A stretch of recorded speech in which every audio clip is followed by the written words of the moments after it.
One thing I really love in a painting is that really ethereal, almost dreamlike look to it. So, what makes a painting look dreamlike? These are some of the artists I really like, making illustrations and painting that looks almost dreamlike. It still follows fundamentals. The only difference is the way they light the subjects, the color, and the technique used. The character is still in focus, and a vague impression of the background. Think of it as they are cooking the same dish but with different ingredients. It's still delicious and it has their own signature to it. So breaking down these images, even though they follow different levels of realism, they still follow the same principles to achieve that soft, dreamlike look. Firstly, you can already tell most of the colors fall under the pastel family. These colors are usually soft, pale, and muted, and it's associated with soothing and calmness. Of course, they are not bound to these colors.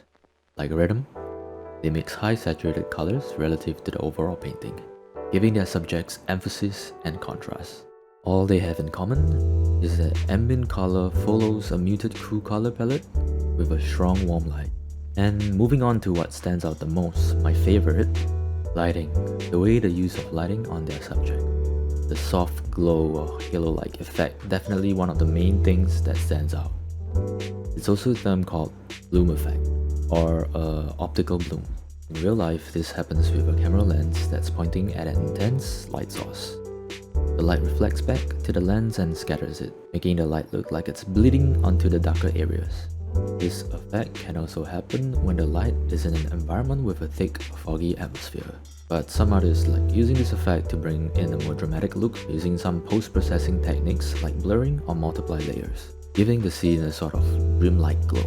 Now notice how the light in their paintings and images have almost sharp edges and little transitions in the light. These artists uses an almost overexposed and intense light to bring in that dreamy glow.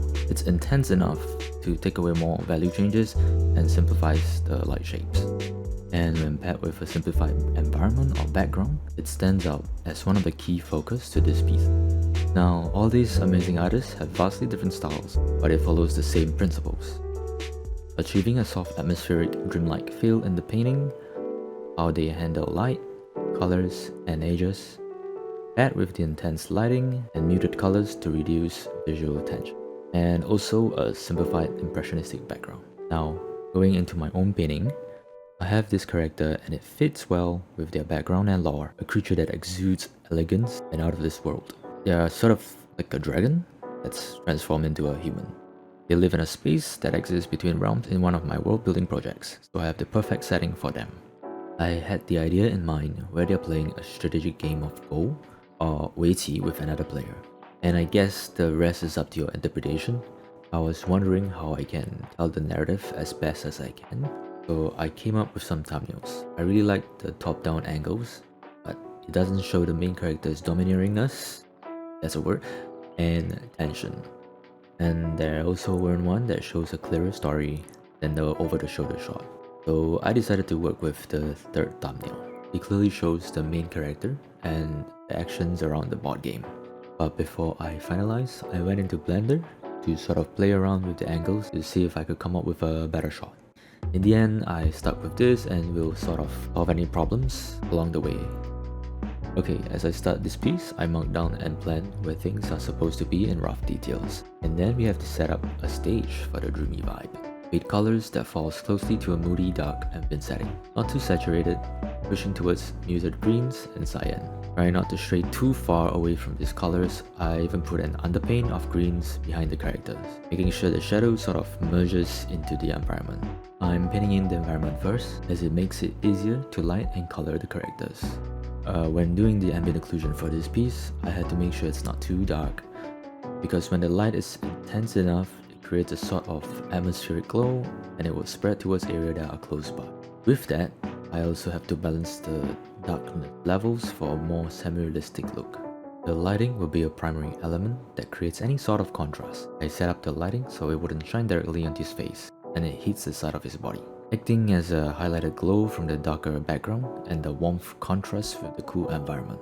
And because the brightness in the light is pretty intense, it's gonna bounce off the surfaces, light the character as its secondary source. You can imagine the table and his legs reflecting the light back. It gives it more saturation and aids with bringing out the main character.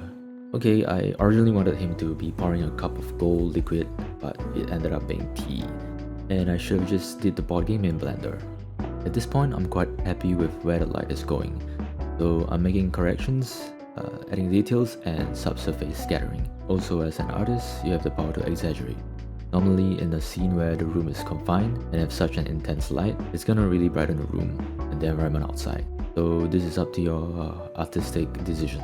I spent a little longer with the light effects, giving his torso an area of atmospheric effect, and went over with a soft brush around the brightest part of this piece, giving that bloom effect that really pushes that dreamy vibe. I spent quite a long time trying to fix the server.